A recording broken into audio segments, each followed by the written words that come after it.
Assalamualaikum warahmatullahi wabarakatuh. Perkenalkan, saya Sahril, mahasiswa dari Universitas Mulia Balikpapan. Pada kesempatan kali ini kita akan membahas pesan dan teknik penyampaian yang efektif bagi komunikator. Apa itu komunikasi efektif? Komunikasi efektif itu dapat didefinisikan yaitu communicare, berarti to make common atau menjadikan sama.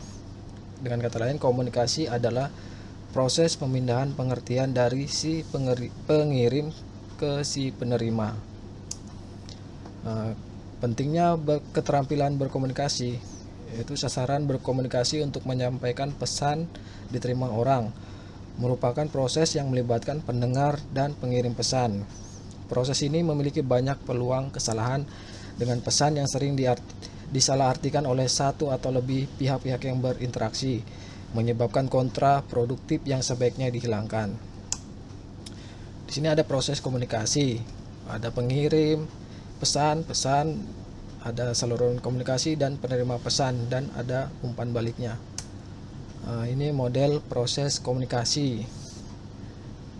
Kita lanjut. Kemudian fungsi komunikasi. Nah, di sini ada 4 fungsi komunikasi, yaitu manajemen pengetahuan, 2 pembuatan keputusan, 3 koordinasi kegiatan, dan 4 pemenuhan kebutuhan hubungan. Arah komunikasi yaitu ada komunikasi ke bawah, komunikasi ke atas, komunikasi horizontal, dan komunikasi diagonal. Dijelaskan komunikasi ke bawah yaitu aliran komunikasi dari orang yang lebih tinggi ke tingkat hierarki lebih rendah. Komunikasi ke atas, aliran komunikasi dari bawahan ke atasan sesuai dengan struktur organisasi. Kemudian komunikasi horizontal, aliran komunikasi antar fungsi di organisasi. Kemudian komunikasi diagonal, yaitu aliran komunikasi yang melintasi fungsi dan tingkat organisasi. Proses aktif mendengarkan. Di sini ada tunda, evaluasi, perhatian, hindari interupsi, terus memperhatikan, menanggapi, tunjukkan perhatian, perjelas pesan. Ada di penilaian yaitu empati, telah informasi. Teknik mendengarkan.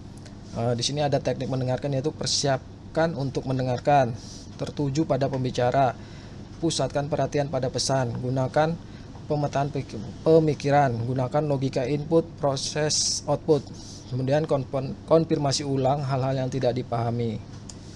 Berbicara, memahami apa yang akan dikatakan, mengendalikan kekhawatiran, berhenti berbicara dan dengarkan, berpikir sebelum berbicara, meyakini pesan yang disampaikan, diulang pokok-pokok pembicaraan, dan pahami apa yang diharapkan lawan bicara.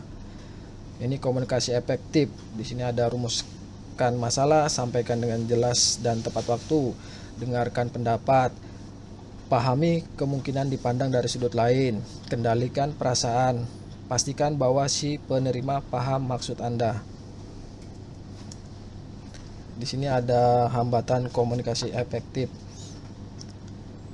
Komunikasi efektif terwujud bila terjadi kesamaan pemahaman antara pengirim dan penerima.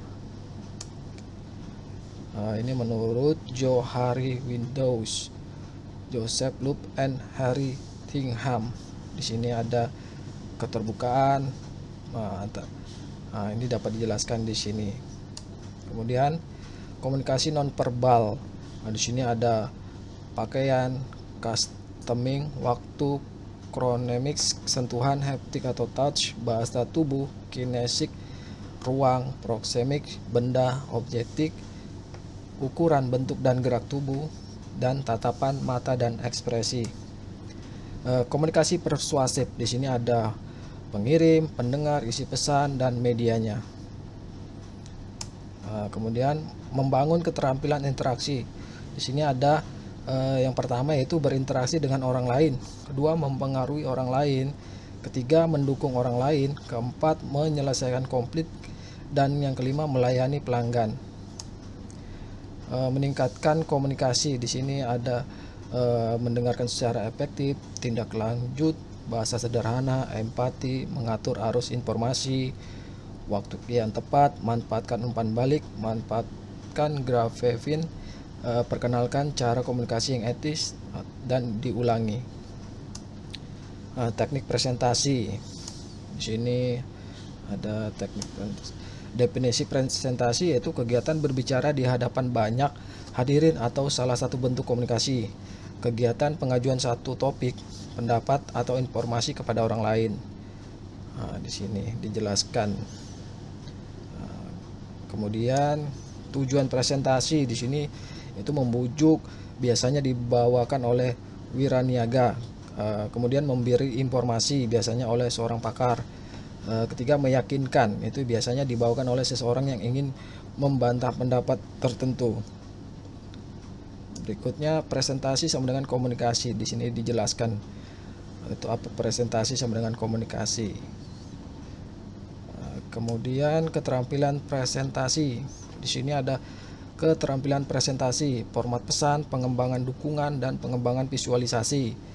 Keterampilan penyampaian, yaitu di situ ada kontak mata, posisi dan bahasa tubuh, teknik berbicara asertif, dan keterampilan menanggapi, yaitu diskusi terbuka, pertanyaan dan jawaban, dan humor.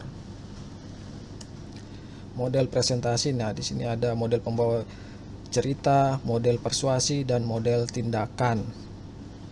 Kemudian model persuasi itu ada di dalamnya kebutuhan, proposal, keunggulan, dan tindakan.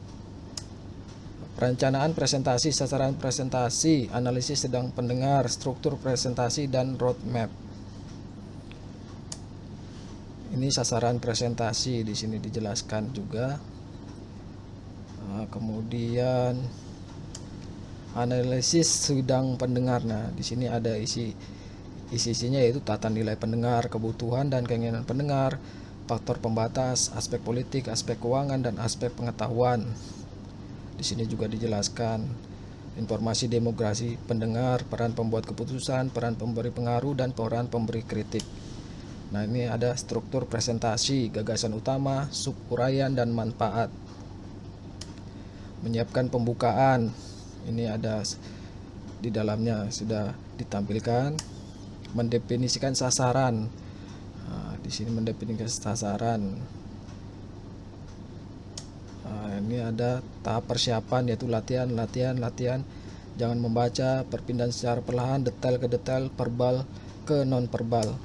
Isi presentasi yaitu fakta, angka-angka, referensi, contoh-contoh analogi, kutipan, kemudahan mengikuti alur presentasi. Ini partisipasi, menarik pendengar untuk terlibat aktif. Pertanyaan dari pendengar, tanya pendapat pendengar, tanyakan untuk kesepakatan. Ini peralatan visualnya, ringkas, jelas, mudah dibaca, berpola billboard, manfaatkan warna, gunakan ilustrasi. Ini daya tarik dan perhatian. Meyakinkan, di dalamnya itu ada meyakinkan, tulus, hangat, akrab, bisa dipercaya, dapat disepakati, dapat diterima, dan dapat diterima oleh pihak ketiga atau pengamat. Kontak mata di sini juga dibutuhkan ya. Sebaiknya tidak melihat ke lantai, ke langit-langit, ke catatan, ke layar, atau keluar ruang. Suara itu harus jelas, meyakinkan, jelas, tulus, variasi di antara kecepatan dan penekanan, kurangi selingan atau oke. Gerakan tubuh di sini dijelaskan juga. Penampilan juga sangat dibutuhkan, yaitu ekspresi wajah menyenangkan, senyum, tampilan tubuh yang baik, tampil profesional, hindari berpakaian yang berlebihan. Nah, di sini penutupan membuat ringkasan presentasi, pertanyaan kesepakatan, permintaan untuk tindakan. Terima kasih. Nah, mungkin itu saja yang dapat saya sampaikan. Kurang lebihnya saya minta maaf. Wassalamualaikum warahmatullahi wabarakatuh.